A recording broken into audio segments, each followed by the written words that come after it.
Dominasi PT Astra International Tbk di pasar otomotif nasional mulai menunjukkan tren pelandaian pada awal tahun 2026 seiring dengan agresivitas merek pendatang baru.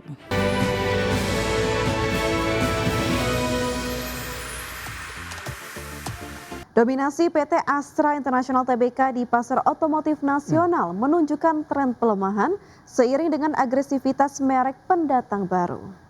Ya, penjualan mobil grup Astra di kuartal 1 2026 tercatat mencapai 101.613 unit, mempresentasikan pangsa pasar sebesar 49% maksud kami, turun dibandingkan kuartal pertama di 2025.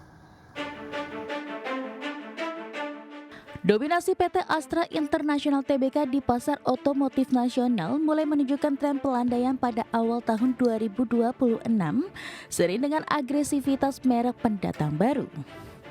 Meski tetap memimpin pasar, pangsa pasar grup otomotif terbesar di Indonesia tersebut kini berada di bawah level 50% untuk periode kuartal 1 2026. Berdasarkan data Gaikindo, total penjualan mobil nasional secara wholesale sepanjang 3 bulan pertama tahun 2026 tercatat sebanyak 209.021 unit. Pada periode yang sama, penjualan mobil grup Astra tercatat mencapai 101.613 unit, merepresentasikan pangsa pasar sebesar 49%. Angka itu menunjukkan penurunan dibandingkan kuartal 1 2025 di mana Astra menguasai 54% pangsa pasar dengan volume penjualan 110.812 unit. Penurunan pangsa pasar Astra dipicu oleh melambatnya performa merek utama pada Maret 2026, yakni Toyota, Lexus, dan Daihatsu yang mencatatkan penurunan penjualan. Di sisi lain, merek-merek non-Astra mulai menunjukkan taringnya dengan mencatatkan total penjualan kumulatif kuartal 1 2026 mencapai 107.408 unit. Agresivitas merek pendatang baru seperti BYD menjadi salah satu penekan pangsa pasar pemain lama. Meski demikian, Astra masih memiliki benteng pertahanan kokoh di segmen mobil murah atau low cost green car. Astra mencatatkan pangsa pasar LCGC sebesar 73% pada kuartal 1 2026 dengan volume 20.905 unit. Berbagai sumber IDX Channel.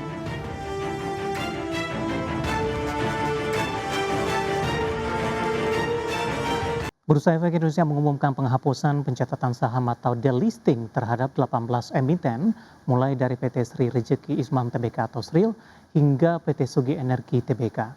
Bursa Efek Indonesia pun secara tegas menghimbau agar emiten-emiten tersebut untuk segera melaksanakan pembelian kembali saham yang beredar di publik dengan masa pelaksanaan mulai 11 Mei hingga 9 November 2026. Bursa Efek Indonesia mengambil langkah tegas dalam menegakkan standar kualitas pasar modal dengan memutuskan penghapusan pencatatan saham atau delisting terhadap 18 emiten sekaligus. Keputusan itu tertuang dalam pengumuman bursa dan surat edaran terkait lainnya yang dirilis pada Jumat 10 April 2026. BEI menetapkan dua kondisi utama yang memicu keputusan ini. Pertama, emiten mengalami peristiwa signifikan yang berpengaruh negatif terhadap kelangsungan usaha tanpa ada indikasi pemulihan yang memadai. Kedua, bursa menyatakan bahwa saham emiten telah mengalami suspensi di seluruh pasar sekurang-kurangnya selama 24 bulan terakhir. Dalam rinciannya, BEI membagi daftar delisting ini ke dalam dua kelompok besar. Kelompok pertama terdiri dari 7 emiten yang dinyatakan pilot, diantaranya raksasa tekstil PT Sri Rejeki Isman Tbk, PT Kowal Development Tbk, dan PT Mitra Pemuda Tbk. Kelompok kedua mencakup 11 emiten yang berada dalam masa suspensi lebih dari 50 bulan. Beberapa diantaranya adalah PT Sugi Energi Tbk, PT Yureka, Prima Jakarta Tbk, dan PT Jaya Bersama Indo Tbk. BEI pun secara tegas mengimbau agar belasan emiten tersebut melaksanakan pembelian kembali atau buyback saham yang beredar di publik.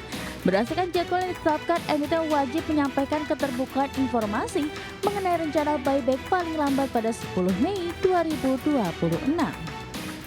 Sementara itu masa pelaksanaan buyback dijadwalkan berlangsung selama 6 bulan terhitung mulai 11 Mei sampai 9 November 2026 atau sebelum status delisting berlaku efektif keesokan harinya.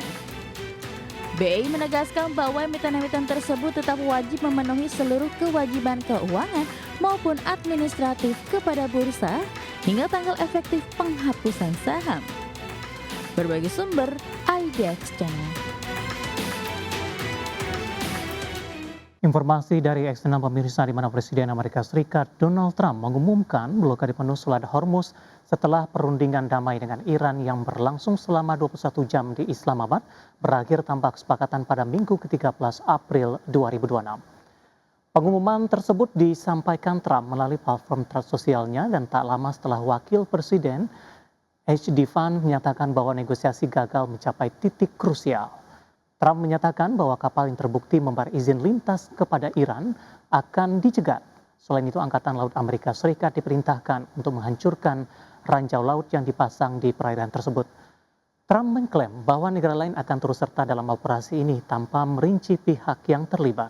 Sementara itu, harga minyak diperkirakan akan naik setelah gagalnya perundingan damai antara Amerika Serikat dan Iran dan instruksi Trump untuk memblokade Selat Hormuz. Adapun pada perdagangan Jumat lalu, kontrak berjangka Brent ditutup turun di 0,8% di level $92,2 Amerika per barrel. Sedangkan kontrak berjangka minyak mentah West Texas Intermediate maksud kami turun 1,3% di level $96,57 Amerika per barrel.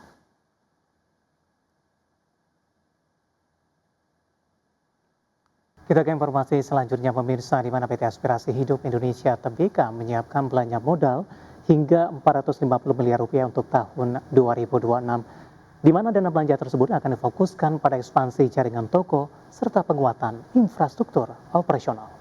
Sejalan dengan hal tersebut, Perseroan menargetkan pertumbuhan penjualan pada kisaran mid to high single digit pada 2026. Direktur PT Aspirasi Hidup Indonesia TBK, Georgiori Wijaya, menyampaikan bahwa Perseroan berencana membuka sekitar 25 sampai 30 toko ASKO dengan fokus ekspansi ke kota-kota lapis kedua dan ketiga. Menurut manajemen, ekspansi ini tidak hanya memperluas jaringan, tetapi juga mendekatkan produk dan layanan kepada lebih banyak konsumen di seluruh Indonesia. Di sisi lain, Perseroan juga melanjutkan program rejuvenasi atau pembaruan toko existing guna meningkatkan pengalaman berbelanja pelanggan. Perseroan juga terus mengembangkan strategi omni-channel guna meningkatkan interaksi dengan pelanggan.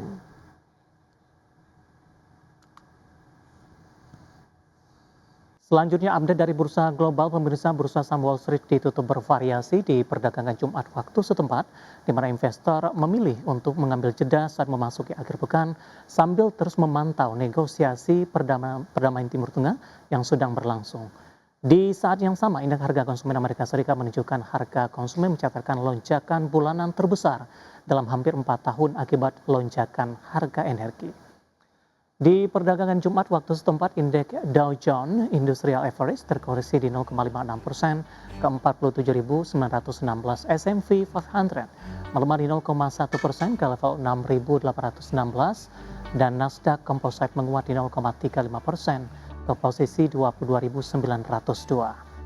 Sementara itu, bursa saham Eropa menguat tipis pada Jumat waktu setempat, mencatatkan kenaikan selama 3 minggu berturut-turut seiring optimisme menjelang pembicaraan antara Amerika Serikat dan Iran yang mampu mengimbangi ketegangan dalam gencatan senjata yang masih rapuh. Di mana indeks stok 600 ditutup menguat di 0,4% di 614,84, CIC 40 Prancis menguat di 0,17% ke level 8.259, DAX Jerman melemah tipis di 0,013% ke posisi 23.803.